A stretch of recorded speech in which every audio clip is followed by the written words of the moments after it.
كده عايزين نطلع بتيشيرتات بقى، عايزين بقى نبدا اهو نطور من المحتوى والدنيا دي كلها. حلو، انا بطور وانت لسه ما عملتش لايك، وفي ناس عماله تبص عليا من تحت وانا في البلكونه، مفيش اي مشكله. المهم ضربت في دماغي دلوقتي عايز اكل حاجه مسكره، هنعمل بقى سنه بان كيك بالعسل الابيض. تابع الفيديو للاخر يا محترم. كده يا جماعه هنحضر دقيق، هنحضر معرفش ده ايه ده، بس تقريبا ده نشا. هنحضر لبن، هنحضر كيك شيف، فانيليا، بيكنج باودر. مع الحمد لله لقينا مضرب فريش من ورا الست الوالده. هنحاول بقى نعمل كده ايه، اول ننضفه، هنضرب كل حاجه في البوله واحده واحده بقى، ركز معايا في الكميات. اول حاجه هننزل بكوبايه الدقيق يا شباب زي ما انتم شايفين كده، دقيق فاخر، وهننزل بعد كده بسنه خميره، بعد كده هننزل مع تاتش نشا. ركز في الكميات الله يبارك لك عشان ما تبص منك. هتنزل بعد كده بكيك شيف، وهنزود كوبايه لبن نفس معيار الدقيق اللي حطيناه. هنضرب بقى بالخلاط ودي، بعد كده ننزل ببضايه. هوب، انا بحب البيض الابيض. بعد البيض الابيض هنضرب برده ضربايه، كل شويه نضرب بعد كده ننزل بسنه فانيليا. انا الصراحه شلت سنه عشان حسيت ان انا كترت. اضرب، بعد كده زودت دي عشان قلت ايه الكميه قليله. ما تنساش تحط سكر وسنه ملح عشان ما صورتش الملح. تعالى بقى ننزل بالخطوه المهمه، الزبده او سمنه بلدي. هتنزل معلقه لحد ما توصل للقوام اللي انت شايفه بالطريقه دي. حاجه حكايه.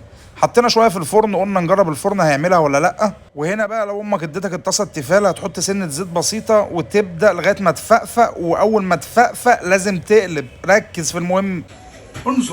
انظر لقصص النجاح، هي دي اللي بتبدا زي كنتاكي بعد 1000 وصفه. انا من اول مره وبعملها لك يا اخي. المنظر عامل ازاي؟ انت مش متخيل الريحه بتاعتها دي. عايزه صوص كراميل، عايزه شوكولاته، عايزه سكر. جرب كده مره اعملها طعمها جامد، نجحت. ربنا نصرني على ناس كتير جدا بتشكك. مع ده انجح مشروع حلو انا عملته في حياتي. بصوا البان كيك، هنزل لك دلوقتي بالعسل الابيض، هوريك السيمفونيه عامله ازاي.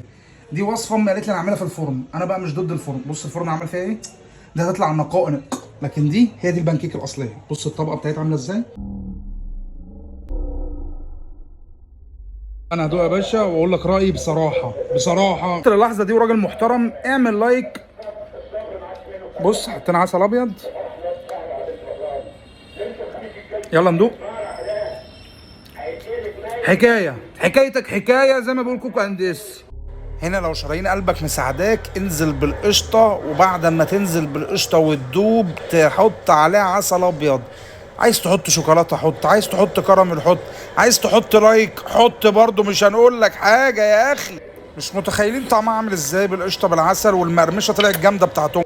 وفي اخر الفيديو لازم تشرب شاي اخضر ضروري عشان دي مش دايت. سلام وعاشر.